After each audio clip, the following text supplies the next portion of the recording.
J'ai commencé la musculation il y a maintenant 6 ans et dans quelques jours ça fera 7 mois que j'ai commencé la course à pied de façon très sérieuse. Et donc pour apporter un peu de preuve sociale pour que mon message te porte de l'intérêt, à mon prime, j'ai eu 140 kg au bench, 60 kg en traction lestée, 170 kg au squat. Et pour la course à pied, après 2 mois de course à pied, j'ai couru un semi-marathon en 1h56 et un marathon après 4 mois de course à pied en 4h19. Et du coup pendant ce parcours de 7 mois de hybride athlète, de devenir un athlète hybride, j'ai fait quelques erreurs. Et j'ai aussi quelques conseils à te donner. Et donc aujourd'hui, avec toi, je vais te partager 6 conseils pour progresser donc en course à pied et en musculation. La première, je pense que c'est l'erreur classique de tous les go muscu qui se mettent à la course, c'est l'EF. J'ai couru mes EF, donc mon endurance fondamentale, donc le footing, la zone 2, beaucoup trop vite au début. Alors quand j'ai commencé la course à pied, donc avec ma prépa marathon, on peut m'excuser parce que je suis débutant, je regardais sous ma montre, j'avais plus ou moins 150 BPM et quelques, donc j'étais dans la zone, je me disais ok ça va, mais niveau ressenti, j'étais pas du tout dedans. Et au jour où j'ai acheté mon capteur cardiaque, j'ai bien vite compris que le problème en fait c'était les BPM affichés sur ma montre, c'est pas du tout précis. Je me suis pris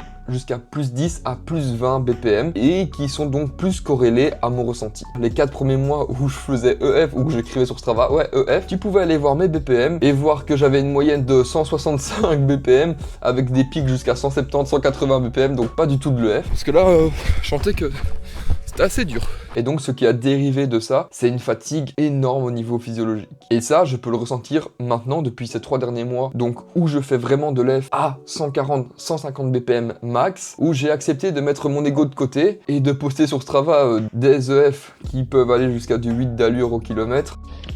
Je suis en train de faire ma zone 2 de la semaine, ma petite endurance fondamentale.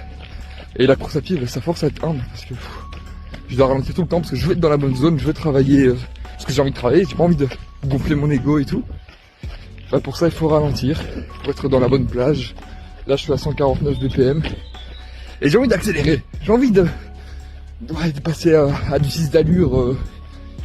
Mais bon, là je vais avoir 170 BPM jusqu'à 180, tu vois, donc ça force à être 1. Là, enfin, je ressens cette différence. Je ressens que après avoir couru de l'EF, je suis pas fatigué.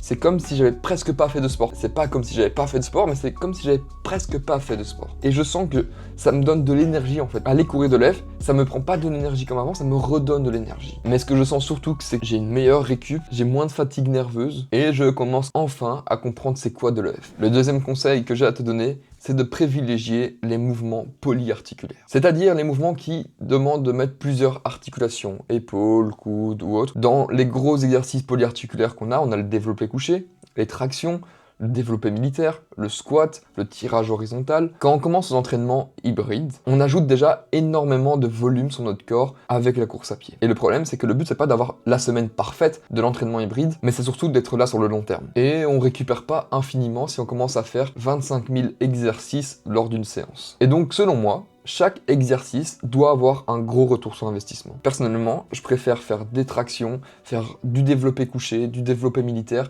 que commencer à faire un peu trop de split. C'est juste que j'ai une philosophie d'entraînement qui est sur la rentabilité. Et le conseil numéro 3 qui va totalement de pair avec mon conseil numéro 2, c'est de passer pas trop de temps à la salle de sport. Entre 45 minutes à 1h15, ça suffit. Ça suffit pour construire une bonne masse musculaire. Ça suffit pour être vraiment bon en musculation. Notre but, c'est pas de se cramer, c'est pas de ne plus revenir, de passer la semaine parfaite, comme j'ai déjà dit, et puis de ne plus rien faire. Le but, c'est d'être là sur le plus longtemps possible et d'être quand même très bon. Et là la nuance, c'est pas que j'ai pas envie de passer des heures à la salle de sport, mais c'est juste que c'est pas possible.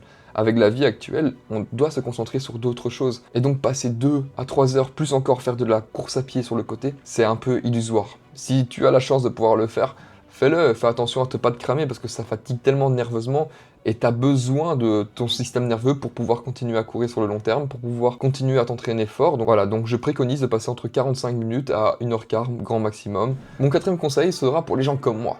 Ceux qui viennent de la musculation et qui passent maintenant sur la course à pied. Tu vas pas perdre du muscle en priorisant un petit peu plus la course à pied. Quand tu as déjà développé une masse musculaire, c'est tellement difficile de la perdre, à moins que tu fasses rien du tout, ça prend du temps avant de perdre de la masse musculaire. Donc priorise ton point faible, surtout si tu veux être dans la même philosophie que moi, que tu aimerais équilibrer tes niveaux et donc que ton niveau en course à pied soit plus ou moins au même niveau que la musculation. Et donc pour ça, il n'y a pas de secret, il faut un peu plus prioriser la course à pied. Donc si dans ta semaine tu dois sauter une séance, tu sauteras pas une séance de musculation. La semaine passée, la semaine qui vient de passer, c'est ce que j'ai fait. J'ai fait que 2 séances de musculation sur les 4 que je me dois de me faire. Par contre, j'ai respecté mes 4 séances de course à pied. Parce que je priorise, parce que mon objectif c'est de faire réaugmenter mon niveau en course à pied pour arriver plus ou moins au même niveau qu'en musculation. Inversement, si t'es un coureur et que tu rajoutes de la musculation, si t'as bien solidifié tes acquis, t'inquiète pas, ils sont solidifiés. Par contre, il faut pas le négliger non plus, hein. J'ai pas dit de négliger ton point fort, il faut quand même se la donner, mais si jamais t'as un empêchement ou autre, privilégie ton objectif, privilégie ton point faible. 5e conseil que j'ai commencé à faire, c'est que mes séances jambes sont passées sur des séances de renfort spécifiques à la course à pied. Car si tu veux être un athlète hybride, et je suppose que tu veux aussi avoir des bonnes perfs en musculation, tu es plus lourd que la moyenne des coureurs qui sont vraiment spécialisés sur la course à pied. Donc on se doit de rajouter vraiment pas mal de renfort, même spécifiques à la course à pied. Ce que j'ai fait, c'est que j'ai rajouté aussi, comme tu peux le voir sur la vidéo, j'ai rajouté des mouvements de tibial.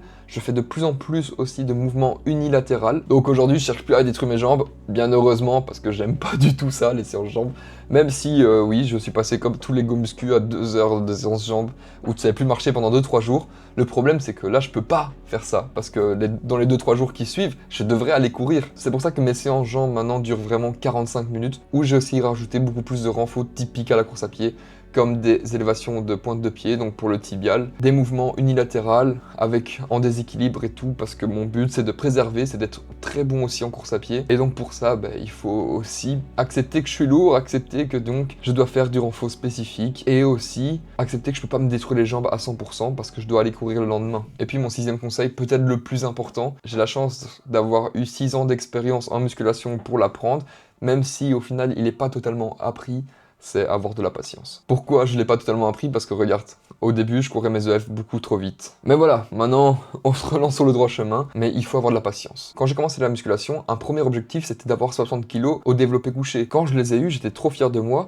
mais je galérais. J'avais cet objectif d'avoir 100 kg. Maintenant, à mon prime, j'ai eu 140 kg et je fais mes séries entre 110 à 120 kg en fonction de ce que je veux travailler, tu vois, si c'est plus force ou hypertrophie. Mais tu m'aurais dit ça au début, j'aurais eu du mal à te croire, surtout quand j'ai commencé, j'avais 15 ans, 15-16 ans, donc me dire ok Lucas tu feras des séries à 120 kg alors que tu galères à 60 kg, je t'avoue que je t'aurais regardé en mode oui, vas-y parle. Mais après ça, avec du temps, avec de la patience, après avoir cassé aussi des barrières limitantes, ça aussi, parce qu'au début quand j'ai commencé le sport, c'était nouveau pour moi, je suis à même à te dire que vision long terme passe au-dessus de tout. Mais il n'y a pas de secret, il faut monter ça marche par marche. Je ne dis pas de ne pas être ambitieux, d'avoir ces piliers, ces milestones, donc le 5 km en 20 minutes, le marathon en sub 4 heures, des objectifs que j'ai pas encore réalisés. Tu vois, c'est des ambitions que j'ai, c'est des objectifs qu'un jour je vais me mettre à fond et je vais les valider. Mais je suis patient.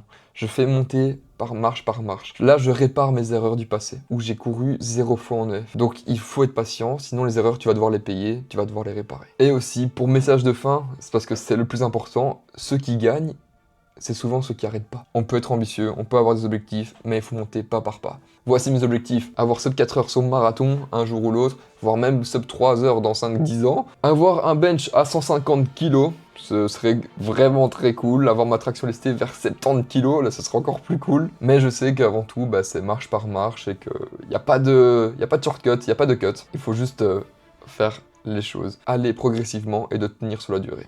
Et cours pas tes EF beaucoup trop vite à 165 BPM de moyenne. Ouais, on en fait tous des erreurs. À une prochaine.